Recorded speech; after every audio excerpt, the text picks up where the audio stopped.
हमारे लिए कल्याण के हेतु खिले हैं। निश्चित ही इस बात पर मुझे ध्यान देना है, मेरे ही कल्याण के लिए। ये बात अगर हम सोच करके चलेंगे तभी हम बख्शावच का वेद कर पाएंगे, तभी हम हेय और उपाधि को समझ पाएंगे। हेय या उपाधि क्या है, अपना विषय चलना है। हम जब तक अपने चैनत्य पर गौरव नहीं करेंगे, जब तक हम यही नहीं सोचेंगे कि हमें देखो भगवान बनने का रास्ता मिला है, हमें सबसे हटकर के भी विचार करना चाहिए। हम सब में तो बहुत रह लेते हैं, सब में रहने की आदत तो मेरी पड़ गई है, लेकिन अभी तक अपने में रहने की आदत नहीं पड़ी है। सभी के साथ खुल मिलकर के रहने के संस्कार तो हैं, सभी से बातचीत करने की भी आदत है, सभी से बोलते भी हैं, लेकिन आज तक स्वयं से नहीं बोलते। स्वयं से तो हम मौन लेकर के बैठे हैं। जहां पर मुझे और होना चाहिए वहां मौन है, जहां पर मुझे मौन रहना चाहिए वहां पर हम निरंतर ही मौन रहते हैं। इसलिए हमारे जीवन में अधिक कर्म बंद होता है, ज्यादा बोलने से भी कर्म बंद होता है, लेकिन अपने से जितना तुम बोलोगे उतने ही कर्म बंध की शिखलाएं टूटेगी, उतनी ही टूटेगी। अगर तुम्हें स्वच्छ जीवन जीना है, एक अच्छा जीवन जीना है, निर्द्वंद जीवन जीना है, ये बात सत्य कह रहा हूं, अपने से बोलने की आदत डालो, बात करो। जिस दिन तुम अपने से बात करना प्रारंभ कर दोगे, उस दिन तुम्हारे ही अंदर से समाधान निकलने लगेंगे। ज्ञान कहीं बाहर का विषय नहीं है। ज्ञान कहाँ है? शास्त्रों में। कहाँ है? पर में है? नहीं है। ज्ञान 100 में। इसलिए पीयूष ज्ञानी बोलता, क्योंकि ज्ञान हमारा ही विषय है, ज्ञान हमारा गुण है, ज्ञान हमारा लक्षण है, ज्ञान हमारी पहचान है। क्या है? हम जीव द्रव्य हैं। जीव द्रव्य की पहचान क्या होती है? हम सामान्य बात कर रहे हैं आपसे। जो ज्ञान दर्शन से युक्त होता है वो जीव है। बोलते कि नहीं? और ये सही है, जिसमें ज्ञान दर्शन पाया जाता है वो जीव है, चेतना है। हम जीव हैं, हम चेतना है, तो हमारे अंदर ज्ञान दर्शन पाया जाता है। ये हमारा परिचय है, ये हमारा परिचय है। इसलिए आपको ज्ञानी कहा जाता है। मेरा परिचय है, ये परिचय है। आप कहो मेरे पास कहाँ ज्ञान है? अगर आप बोल देंगे में ज्ञान नहीं है, तो आपका लक्षण समाप्त हो जाएगा। क्या होगा? आपका लक्षण समाप्त हो जाएगा ज्ञानियों। इसलिए ज्ञान तो मेरी पहचान है, मेरा परिचय है। बस ज्ञान को विकसित करना है। क्या करना है? ज्ञान को विकसित करना है मुझे। ऐसे कोई जीवात्मा नहीं है जिसमें ज्ञान दर्शन गुण नहीं पाए जाते हो। और जो ज्ञान दर्शन गुण से रहित हो जाएगा तो वो अचेतन कहलाएगा। राजेश भैया क्या कहलाएगा? अचेतन हो जाएगा। और हम अचेतन चेतन हैं। इसलिए ज्ञान हमारे अंदर है, बाहर नहीं है। तो फिर महाराज स्वाध्याय क्यों करना? उस अंदर के ज्ञान को प्रकट करने के लिए कोई ना कोई माध्यम चाहिए। क्या चाहिए? निमित्त चाहिए, साधन चाहिए। और बाहर के जो निमित्त है, तीर्थंकर की देशना है, जिनवाणी है, गुरुओं का उपदेश है, ये हमारे लिए निमित्त है। अंदर के ज्ञान को जगाने के लिए, आवरण को हटाने के लिए। किसके लिए? आवरण को हटाने के लिए। सब कुछ मेरे अंदर है, अनंत शक्ति के भंडार हम हैं, अनंत ऊर्जा है हमारे अंदर, लेकिन उस ऊर्जा का हम दुरुपयोग कर रहे हैं। इस कारण से अपनी ऊर्जा की पहचान नहीं है। हम शक्तियों का दुरुपयोग कर रहे हैं, इस कारण से मुझे शक्तियों की पहचान नहीं है। सब कुछ मेरे अंदर, इतना सुंदर झरना मीठे जल का बह रहा है। सचिन भैया, सबके अंदर एक मिठास है, किसी के अंदर खारापन नहीं है, किसी के अंदर नहीं है। एकदम तुम्हारा स्वभाव तो मीठा है। अब वो बात अलग है कि तुम उसमें कुछ मिला लिया है, घोल लिया है, वो तुम्हारी गलती है। हाँ? नमक मिला के खारा तुमने कर लिया है। लेकिन तुम्हारे स्वभाव में तो मिठास है विजय भैया, है? स्वभाव में क्या है? मिठास है। इसलिए स्वभाव की मिठास को पहचानो। अंदर में जो एक सुंदर मिठास, मीठा जल अमृत भरा हुआ है, लेकिन उसको पाने के लिए आवरण हटाना पड़ेगा। सुनील भैया, जो बड़ी बड़ी चट्टानें हैं वो हटानी पड़ेगी, चट्टानों के अंदर जाकर के जाना पड़ेगा। लेकिन हम कैसे पहुंचे? तो जैसे ही हम बड़े बड़े चट्टानों को हटाते हैं, कतरीला हटाते हैं और मिट्टी को भी हटाते हैं, धीरे धीरे इस सब परत परत हटाते चले जाते हैं, तो एक सुंदर स्रोत फूटता है। जमीन के अंदर भी तो हम देखते हैं ना, मीठा जल। ऐसे हमारे अंदर भी है, ऐसे ज्ञान हमारे अंदर है, पूरा अनंत ज्ञान तुम्हारे अंदर है। केवल ज्ञान भी तुम्हारे अंदर है, शक्ति रूप में। क्या है? सुमित भैया ज्ञानी, केवल ज्ञान है हमारे अंदर, लेकिन अभी केवल ज्ञान नहीं है, अभी केवल ज्ञान है। हाँ? लेकिन केवल ज्ञान कैसे होगा? जब हम इस ज्ञान का सदुपयोग करेंगे। क्या करेंगे? इस ज्ञान का सदुपयोग करेंगे तो केवल ज्ञान तक पहुंचेंगे, आवरण कम हटेंगे, जैसे ही पर्दा हटेगा क्या तुम्हारे अंदर है। इसलिए परंपरा का स्वाध्याय कर रहे हैं।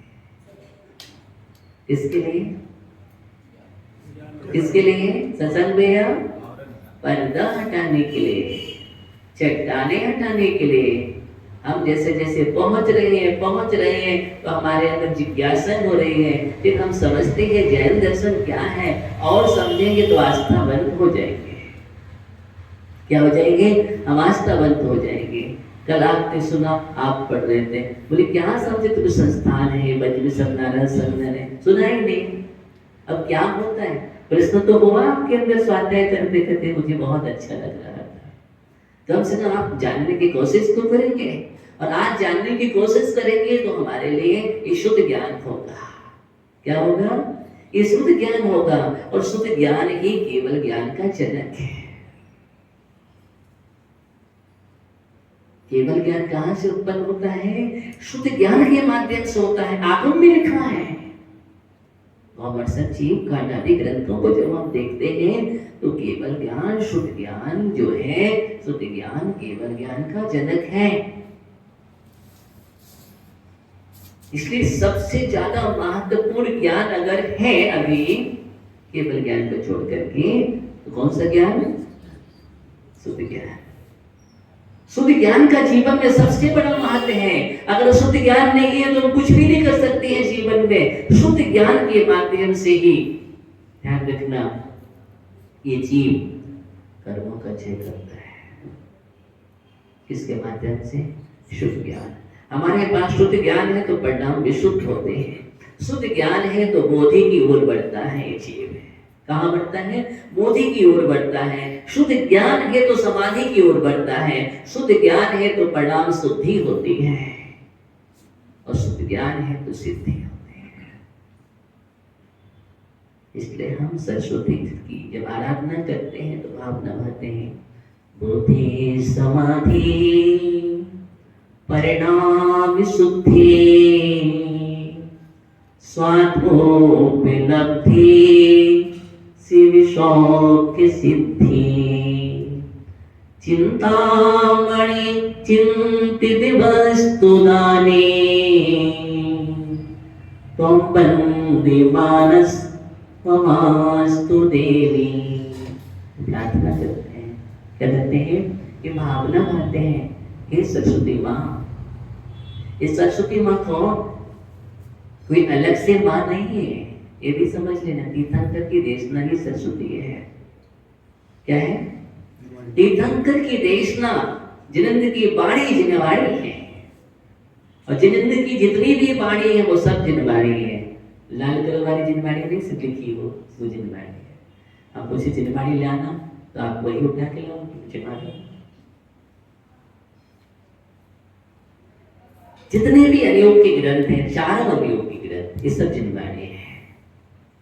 ये जिनवाणी चार अनियोग में है, और चारों अनियोग से जिस प्रकार गाय के चार धन होते हैं और चारों धनों से दुग्ध एक सा होता है। ऐसा नहीं कि एक धन का कुछ कड़वा हो, एक का खारा हो, एक का मीठा हो, ऐसा तो नहीं होता है ना। चारों से वही मिठास होती है, वही पौष्टिकता है, सब कुछ वही है। ऐसे ही ये जिनवाणी माँ चार अनियोग के रूप में है, और उसमें वही चारों अनियोग में सब कुछ वही है। चाहे प्रथमान योग हो, चाहे कर्णन योग हो, चाहे चरणन योग हो, और चाहे द्विव्यान योग हो। चार अनियोग होते हैं। हम जिनवाणी के सामने जाते हैं, चार अर्घ चढ़ाते हैं। कितने चढ़ाते हैं? चार अर्घ। उसका मतलब यही है, प्रथमम कर्णम चरणम द्रव्यम नमः। प्रथमम कर्णम चरणम द्रव्यम नमः। ये चार अनियोग के लिए नमस्कार करता हूँ कि ये द्वादशाम जिनवाणी हमारे अंदर, हमारे हृदय में आपका वास हो। किस भावना से? हमारे हृदय में वास। किसका? क्योंकि अभी तक हमारे हृदय में क्या क्या वास है? नहीं। अब ये भाव मुझे जिनवाणी का वास करने के लिए बस तीन को स्थान दो अपने हृदय में। किसको दो? तीन को स्थान दो, और कुछ नहीं देना, और कोई जरूरत नहीं है। सिर्फ तीन को स्थान होना चाहिए। आप तीन लोग से पार ऊपर त्रिलोचूड़ा बड़े बन जाएंगे। आपके हृदय में तीन का स्थान होना चाहिए। किसका होना चाहिए? तीन का स्थान। बहुत महत्वपूर्ण स्थान है। तुम्हारा जीवन आदर्श बन जाएगा, महापुरुष का जीवन बन जाएगा। तीन को स्थान दोगे तो तुम महान व्रतों को धारण कर लोगे। महाव्रत, महान व्रतों का जो मुनियों का चारित्र होता है, जो मुनिराज ग्रहण करते हैं, अहिंसा महाव्रत, सत्य महाव्रत, अचौर्य महाव्रत, ब्रह्मचर्य महाव्रत और अपरिग्रह महाव्रत, ये महाव्रत कहलाते हैं। अर्थात पूर्ण रूप से हिंसा का त्याग, झूठ का पूर्ण रूप से त्याग, चोरी करने का पूर्णतः त्याग, पूर्णतः ब्रह्म का पालन और पूर्णतः परिग्रह का त्याग, ये महाव्रत है। कब बनेंगे जीवन में? जब आप तीन को स्थान देंगे। किसको दोगे? तीन को स्थान। अब वो तीन क्या है समझ में? आप समझ गए होंगे। तीन, हाँ बहुत लोग समझ रहे हैं। हाँ, आज इस बेहद ज्ञानी है। तीन को हृदय में स्थान देना है, देव, शास्त्र, गुरु। बस जीवन यही से होता है शुरू। इसके पहले जीवन की शुरुआत नहीं होती है। यहाँ से सही जीवन की शुरुआत होती है, जहाँ पर हृदय में देव, शास्त्र, गुरु हो जाते हैं। तो जिसके हृदय में देव, शास्त्र, गुरु रहते हैं, उसके कभी जीवन में गुरूर नहीं होता है। गुरूर तो वहां होता है जहां पर जीवन में गुरु नहीं है। ध्यान रखना, जीवन में गुरु है, हृदय में विराजमान, तो तुम गुरु नहीं होगे, लघु रहोगे। क्या रहोगे? समझ रहे ना बात करिए छोटू भैया? लघु रहोगे। लघु माने हाँ, एकदम तुम्हारे जीवन में कोई अहंकार नहीं, कोई घमंड नहीं, अभिमान नहीं, लघुता से प्रभुता मिलेगी। कहाँ से मिलती है प्रभुता? लघुता से प्रभुता का जागरण होता है। प्रभुता से कोई प्रभु नहीं बनता है। तुम पहले ही प्रभु बन जाओ तो कभी प्रभु नहीं बनोगे। लघु ही प्रभु बनता है, और जो लघु प्रभु, लघु गुरु वह अंत में पाता है अग्रु लघु गुण। सिद्धों का गुण होता है अग्रु लघु। तो पहले लघु, फिर गुरु, फिर अग्रु लघु। यही सिस्टम है। इसलिए पहले शिष्य बनने की आदत डालो, भक्त बनने की आदत डालो, तभी भगवान बनोगे। तुम बिना शिष्य बने गुरु बनना चाहते हो तो ना तो तुम गुरु बन पाओगे, ना शिष्य बन पाओगे। ध्यान रखना। इसलिए हर किसी को शिष्य बनने की आदत डालना चाहिए। बड़ा आनंद है शिष्य बनने में। गुरु बनने में आनंद नहीं, शिष्य बनने में आनंद है। हाँ, समझदार होता है, शिष्य बनता है, जीवन आनंद में बन जाता है। और हम गुरु बनने की कोशिश करते हैं तो हमारे जीवन में वहां समस्याएं आ जाती है। आप देखो ना, तीर्थंकर भी बने हैं पूर्व भाव में, वो भी किसी के शिष्य थे। इतिहास उठा करके देखो, उस भाव में उनका कोई गुरु नहीं होता है, स्वयं गुरु होते हैं। लेकिन पूर्व भाव उठा करके देखना तो सभी तीर्थंकर के पूर्व भाव में गुरु है। क्यों? अगर गुरु नहीं होगे तीर्थंकर प्रकृति का बंध भी नहीं होगा। 16 चरण भावनाएं किनके बाद कुल में भाई जाती है? केवली के बाद। किसके? केवली माने जिसको केवल ज्ञान प्राप्त हो गया है, ऐसे केवली वो अरहंत है। चारों घातीय कर्मों को नष्ट कर दिया है। इसको कर दिया है, चारों घातीय कर्म को नष्ट कर दिया है। जहां पर ज्ञानावरण, अब ज्ञान पर आवरण था, अब कोई आवरण नहीं है, उस कर्म को नष्ट कर दिया है, ज्ञानावरण कर्म को। आज हमारे ज्ञान पर आवरण है, इसलिए तो केवल ज्ञान नहीं है, ढका हुआ मेरा ज्ञान, और रोक करके रखे हैं वो कर्म। उस कर्म को क्षय करने के लिए हम केवल ज्ञान के लिए, उस ज्ञानावरण को क्षय करने के लिए जितना तुम शुद्ध ज्ञान करोगे, जितना जिनवाणी का पठन पाठन करोगे, जितना गुरुओं का उपदेश सुनोगे, जितनी तत्व चर्चा करोगे, सम्यक होना चाहिए, लेकिन असम्यक नहीं, मिथ्या वर्णन नहीं। ध्यान रखना। इसलिए स्वाध्याय करना जरूरी है। नहीं तो हम कहीं की भी चर्चा कर ले, किसी की वो कोई भी बात करने लगे, उसका नाम तत्व चर्चा नहीं है, सम्यक तत्व चर्चा। कौन सी? सम्यक तत्व चर्चा करना, वो शुद्ध ज्ञान कारण बनेगा, अथवा शुद्ध ज्ञान नहीं कहलाएगा। हम क्या बात कर रहे हैं? जो ज्ञान पर आवरण करता है वो ज्ञानावरण कर्म है। जो दर्शन पर हमें स्वयं का दर्शन नहीं होने देता है, अवलोकन नहीं होने देता है, उसका नाम दर्शनावरण कर्म है। और जो हमें पर पदार्थों में मोहित करके रखता है, अपने से दूर पर आकर्षण करके रखता है, वो मोहिनी कर्म है। कौन सा कर्म है? मोहिनी कर्म है। और जो हमें विघ्न डालता है हमारे जीवन में, उसका नाम अंतराय कर्म है। ये चारों घातिया कर्म होते हैं। इन घातिया कर्मों को क्षय करके केवल ज्ञान होता है। उनको क्या बोलते हैं? केवल। ऐसे केवल को प्राप्त करने के लिए जीवन में एक बात ध्यान रखना, मैं वही तो कह रहा था कि सबसे पहले हमें शिष्य बनो, लघु बनो। क्या बनो? लघु बनो। जितने तुम सहज जीवन जियोगे, जितना तुम सरल जीवन जियोगे, उतनी ही तुम्हारे जीवन में उन्नति होगी, उत्थान होगा। और जितना तुम कठोर रहोगे, कठोरता में तो कुछ भी नहीं होता है। अगर कठोर भूमि में तुम बीज डाल दो, शंकर भैया, हो ना, तो क्या होगा? बीज खराब हो जाएगा। क्या होगा? ऊसर भूमि में अगर बीज डाला जाए, बंजर भूमि में, किसमें? बंजर भूमि में अगर हम बीज डाल देते हैं तो पूरा का पूरा बीज ही खराब हो जाता है। इसलिए पहले भूमि को क्या बनाया जाता है? उपजाऊ बनाया जाता है। अनिल भैया, उपजाऊ, उर्वरा भूमि बोलते हैं इसको। क्या बोलते हैं? उर्वरा भूमि, उपजाऊ। उसको जोता जाता है, उसके कंकड़ पत्थर आदि सब कुछ अलग किया जाता है। उस भूमि में जब देखते हैं उस भूमि में तरलता सरलता मिलता है।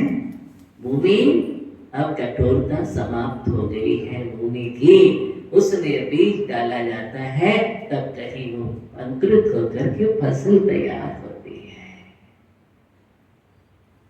इसलिए पहले अपनी भूमि को सरल बनाओ। कौन सी भूमि को? नवीन भैया, हृदय की भूमि को, अपने हृदय की भूमि को, मन और मस्तिष्क की भूमि को एकदम उपजाऊ बनाओ, एकदम सरल। कठोरता नहीं है, कठोरता जीवन में नहीं होना चाहिए। ये मनुष्य स्वभाव मिला है, मैंने कहा था स्वभाव मार्गोपचार किसके लिए मिला है? सरलता, सरलता स्वभाव में दृढ़ता होना मनुष्य स्वभाव की पहचान है। एक कठोरता होना तो नारी की पहचान है। किसकी पहचान है? ये जीवन में कठोरता बनी है, पिघल नहीं पा रहा है। समझाने के बाद भी गुरुओं ने बहुत समझाया, उपदेश दिया, स्वाध्याय तत्व चर्चा करने के बाद वो वही का वही है। इसका मतलब तुम्हारा हृदय बहुत कठोर है, वज्र का हृदय है, ये धर्मात्मा का हृदय तो नहीं है। किसका? ये धर्मात्मा का हृदय नहीं हो सकता है। धर्मात्मा का हृदय नवनीत के समान होता है। किसके समान होता है? नवनीत के समान, ग्रेनाइट नहीं होता। ग्रेनाइट थोड़े से उपदेश में पिघल जाया करता है, जीता आ जाती है। कितना भी कठोर हो, लेकिन मुरलाज के संबोधन से सिंह जैसा जीव भी हाथ जोड़ करके खड़ा हो जाता है। सिंह जैसा क्रूर प्राणी भी मुरलाज की आवाज से रुक जाता है, हाथ जोड़ करके खड़ा होता है कि अहिंसा का संज्ञान करने वाला तो आज हिंसा कर रहा है। इतना संबोधन पाते ही उस सिंह की आंखों से अश्रुओं की धारा बहने लगती है। कौन? सिंह। पिघल सकता है तो ये नरसिंह नहीं पिघलेगा। विचार करो। एक सिंह जैसा क्रूर प्राणी, और जब पिघलता है, जिन वाणी को सुनता है, गुरु के उपदेश को, दो चारण ने दीधारी मुरलाज संबोधन कर रहे हैं, और सिंह एक लोग कहते उपदेश कोई दिक्कत नहीं, एक को भी संबोधन मिल जाए, तो एक का जीवन परिवर्तन हो जाए तो उपदेश सार्थक हो गया। संबोधन से तो त्रियंची भी भगवान बन गए। इसलिए उपदेश संबोधन की आवश्यकता होती है। इसलिए कभी भी इस स्वाध्याय की जो क्रम है, तत्व चर्चा है, उपदेश है, गुरुओं का निरंतर प्रवचन माला बंद नहीं होना चाहिए। चलना चाहिए, परिस्थिति विशेष सतर्क है, लेकिन कभी अंतराल नहीं होना चाहिए। प्रयास ही करना चाहिए, सुनो, बराबर सुनो। जीवन में कुछ भी हो, इतना समय तो निकाल के आओ, दौड़ करके सब कुछ छोड़ देना, सबको विराम दे देना, लेकिन उपदेश नहीं छोड़ना चाहिए। क्यों? इसका बहुत बड़ा प्रभाव होता है जीवन में। ये धर्मोपदेश नाम का स्वाध्याय, ये 5वां स्वाध्याय निचोड़ है। ये धर्मोपदेश स्वाध्याय तब होता है जीवन में जब 4 प्रकार के स्वाध्याय कंप्लीट होते हैं।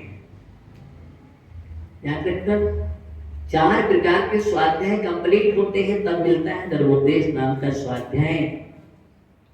जब जिसने ग्रंथों की वाचना की हो, अनुयोग का पारायण किया हो, प्रश्न किया हो, मजबूत किया हो तत्व को, अनुप्रेक्षा जिसने बार बार तत्व की चिंतन धारा की हो, अपने जीवन में बार बार उसको भाया हो, सबसे नवनीत निकाला हो, अमृत निकाला हो, आमनाएं कंठस्थ किया हो, संकल्प पूर्वक ऐसे 4 वाचना, प्रश्न, अनुप्रेक्षा, आमनाएं, इन 4 स्वाध्याय के बाद शुभारंभ होता है धर्मोपदेश स्वाध्याय का। इसलिए हर कोई वक्ता भी नहीं हो सकता, वक्ता तो बहुत हो सकते हैं, वक्ता बहुत हो सकते हैं, लेकिन हर कोई वक्ता नहीं हो सकता।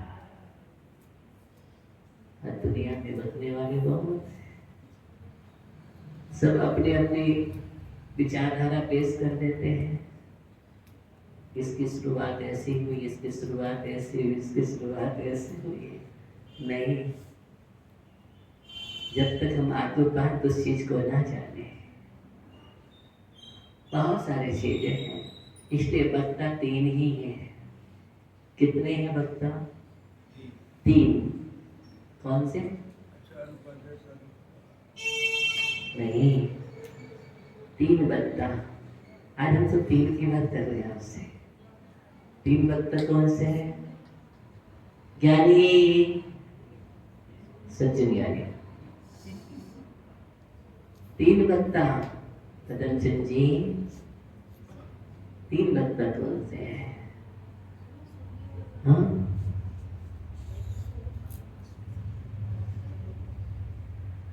सोचो, विचार करो। 3 वक्ता, त्रियो वक्ता रहा आचार्य पूज्यपाद स्वामी सर्वार्थ सिद्धि ग्रंथ में लिखते हैं त्रियो वक्ता रहा। कौन से हैं? हाँ, सर्वज्ञ तीर्थंकर गणधर आराध्य आचार्य। पहले वक्ता सर्वज्ञ तीर्थंकर है। कौन है? जो सर्वज्ञ है, केवल ज्ञान है। तीर्थंकर परमात्मा है। वो कैसे है? प्रथम वक्ता है, दूसरे वक्ता गणधर परमेष्टि है, और तीसरे अपरवर्ती आचार्य परमेष्टि है। 3 ही वक्ता है, समझ रहे हैं? और उनके अनुसार जो चलता है वो बनता है। इसलिए निर्गंत वाक्य प्रमाणम निर्गंत भी बनता है।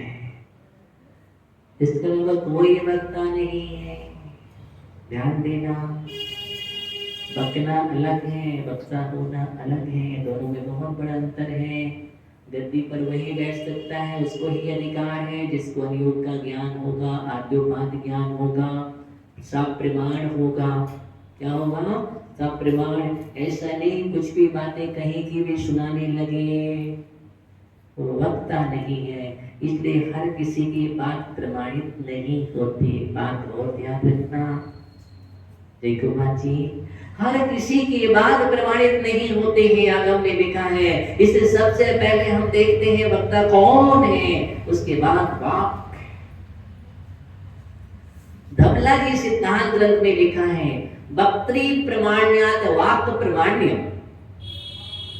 वक्त्री प्रमाण्यात वाक् प्रमाण्यम, वक्ता की प्रमाणिकता से वाक्य की प्रमाणिकता होती है। इसलिए हम जिनवाणी के प्रमाणिक इसलिए है क्योंकि तीर्थंकर की देशना है। किसकी देशना है? ये तीर्थंकर की देशना है, सर्वज्ञ है, उन्होंने केवल ज्ञान को प्राप्त कर लिया है, उनके अंदर राग नहीं था, द्वेष नहीं था। 18 दोषों से रहित है वो हमारा भगवान आप्त होता है। क्या होता है? जो 18 दोषों से रहित होते हैं उसका नाम भगवान है, आप्त है। इसलिए उनकी वाणी जिनवाणी होती है, इसलिए वो प्रमाणित होती हैं और निर्ग्रंथों के द्वारा, आचार्यों के द्वारा लिखी हुई है, गार्धर के द्वारा गुंथित है, आचार्यों के द्वारा लिखी हुई है। इस कारण से प्रमाणित है क्योंकि वो सत्य महाव्रत के धारी होते हैं। हर किसी का वाक्य प्रमाणीभूत नहीं होता है, इसलिए आगम शब्द है। क्या है? आगम। आ माने आप, आपके द्वारा कहा, गा माने गढ़धर के द्वारा गुंथित, मां माने मुनि, मुनियों द्वारा लिखित, उसका नाम क्या है? आगम। शब्द ही कह रहा है हमारे लिए। इसलिए बहुत सारी चीजें होती हैं, हमें श्रद्धा उसी पर करना चाहिए जो सत्य है, तीर्थंकर देशना है। बहुत सारी मान्यताओं पर नहीं जाना चाहिए। जैसे कि बात चल रही थी तीर्थंकर प्रकृति की, उसकी बात मैं स्पष्ट कर देता हूँ। तीर्थंकर कोई इस तरह तीर्थंकर नहीं हो सकते। कौन? कोई स्त्री पर्याय में तीर्थंकर प्रकृति का बंध भी नहीं हो सकता है, तो तीर्थंकर बनने की बात तो बहुत दूर की है। सुन लो, तीर्थंकर प्रकृति का बंध भी नहीं हो सकता है। तीर्थंकर प्रकृति का बंध करने वाला कोई स्त्री नहीं होता है, पुरुष होता है। क्या होता है? पुरुष होता है, द्रव्य पुरुष होता है। वह सम्यक दृष्टि, सम्यक को प्राप्त करने वाला अथवा महावृत्ति निर्ग्रंथ मुद्राज, जो तीर्थंकर के हिमली के पादमूल में बैठ करके शोधकरण भावना के माध्यम से समष्टि के कल्याण के लिए, विश्व कल्याण की भावना भाते हुए, इतना हृदय को पवित्र करते हुए भावना भाते हैं, ऐसा जीव तीर्थंकर प्रकृति का बंध करता है। बंध का मतलब तीर्थंकर प्रकृति उसके जीवन में आती है, बंधती है ऐसे परिणामों से, और वही जाकर के पंचनाम को प्राप्त होता है, और वही जीव आगामी भाव में, तीसरे भाव में, समझ रहे ना? जिसने तीर्थंकर प्रकृति का बंध कर दिया है, नियम है, अगर उसने देवायु तो वह अगर पहले किसी की आयु का वध नहीं किया हो तो नियम से कहा जाएगा देवगति। नियम है, देवगति नहीं जाएगा, वो वैमानिक देव, उत्कृष्ट देव बनेगा और वहां से आकर के चुप होगा। तो तीर्थंकर प्रकृति का बल। हम जितने भी पूजन पढ़ते हैं, सर्वादस्य बता दें, प्राण सुर विहाय पढ़ते ना, वहां से आए हैं वो। अथवा जीव तीर्थंकर प्रकृति का बंध बाद में कर, पहले नरकायु का बंध कर लिया, जैसे राजा सैनिक, समझ रहे? राजा सैनिक हुए, पहले नरकायु का बंध हो गया, अज्ञानता में विद्या के कारण, बाद में पश्चाताप किया, जैनत को स्वीकार किया, सच्चा जैन बना, देव शास्त्रों पर आस्थावान हुआ। ऐसा जीव भगवान महाविष्णु के स्वामी के समोषण में पहुंच करके इतनी विशुद्धि जागृत की इच्छाएं समित को प्राप्त कर लिया, और उसने तीर्थंकर प्रकृति का विबंध कर लिया शोधकरण भावना के कारण। तो ऐसा जीव अब पहले आयु का बंध कर लिया था अज्ञानता में, तो नरक तो जाना ही पड़ेगा। क्या होगा? नरक तो जाना पड़ेगा, नरक नहीं डलेगा, लेकिन तीर्थंकर प्रकृति का बंध है, चाहे संहित सबके साथ, तो पहले नरक से ज्यादा नहीं। अब वो जीव वहां से निकल करके भविष्य के पहले तीर्थंकर बनेंगे। भविष्य की 24वीं में पहले तीर्थंकर कौन बनेंगे? राजा सैनिक, महापद नाम के तीर्थंकर। तो दो ही गति से निकल के बन सकता है, तो नरक से या देव से। कौन? जिसने पहले बंद कर लिया है। तो कौन बनेगा? पुरुष, ना कि स्त्री। एक इस प्रकार का कहना भी एक अपलाप है, अवर्णवाद है, दोष लगता है, लेकिन क्या करें, एक अहंकार की हद से पूर्व में ज्यादा समय नहीं हुआ जिसके लिए उस पंथ ने तो भगवान महावीर स्वामी को देखा ही नहीं है, उसके बाद पैदा हुआ। सब कैसे समझना, कब हुआ? बहुत बाद में हुआ। उसके पहले एक माह दिगंबर दुर्भिक्ष पढ़ने से कभी सुनाएगी, उसके कारण ही शिथिलता के कारण दूसरा विभाग बन गया और उनने अपनी संरचना कर दी और कपोल कल्पित बातें लिखती। क्या लिखती है? एक कपोल कल्पित बातें है।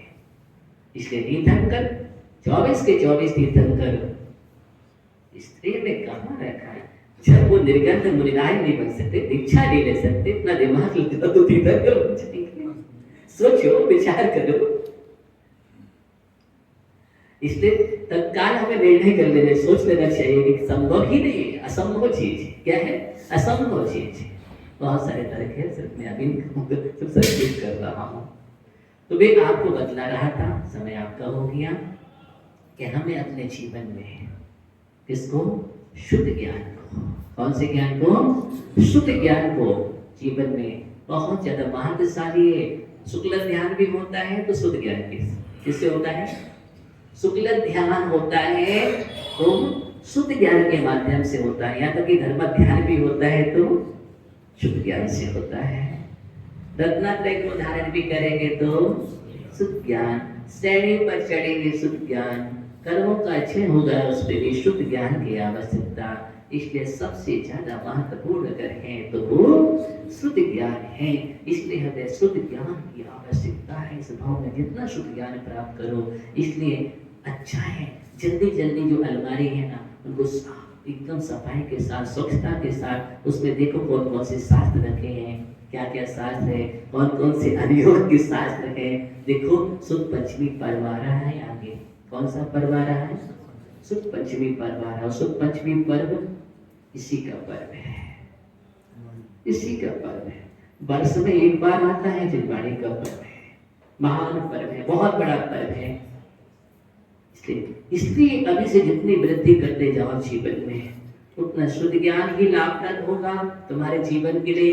हर समय सम्यक ज्ञान में भी कारण, सम्यक दर्शन में भी कारण बनेगा तो देशना लब्धि नहीं होगी तो क्या होगी? इसलिए शुद्ध ज्ञान है, तभी हमारे जीवन में उन सारी चीजों को प्राप्त कर सकते हैं। अपने जीवन में वज्र विषम नारा संधन जैसा मिलेगा तो महान पुण्य से मिलता है, महान पुण्य से। वज्र विषम नारा अस्थियों का बंधन, आज जो हमारे ढांचे से ढांचा मिला, अस्थि बनी हुई, नसों से नसें बनी नहीं, वज्र जैसा होता है। हड्डी भी, नसें भी, उसके अंदर जो जो भी चीज है वज्र के समान, उसका आवरण भी वज्र के समान, उसको बोलते हैं वज्र विषम नारा संगम। ऐसा संगम कि अगर चट्टान पर छोटा सा बालक ऊपर से गिर जाता है तो चट्टान खंड खंड हो जाती है और बालक वही खेल रहा है। और आज का बालक गिर जाए तो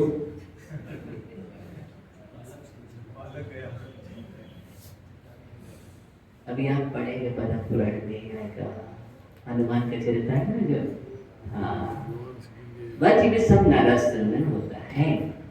वज्र विषम नारा संगम से ही केवल ज्ञान, उसके बिना नहीं हो सकता। वह संगम चाहिए कर्मों को क्षय करने के लिए, पूर्णता क्षय करने के लिए।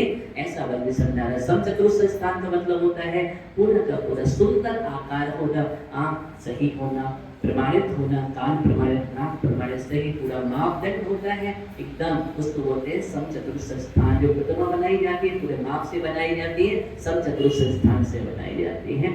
उसको संस्थान माने शरीर का एक आकार, संस्थान माने आकार, सम चतुर बराबर प्रमाणित होना, उसको बोलते हैं। तो हम समझें अपने जीवन में शुद्ध ज्ञान हमारे जीवन के लिए कितना उपयोगी है। हम आगे बढ़े और अपने जीवन को शुद्ध करें। ओम नमः शिवाय।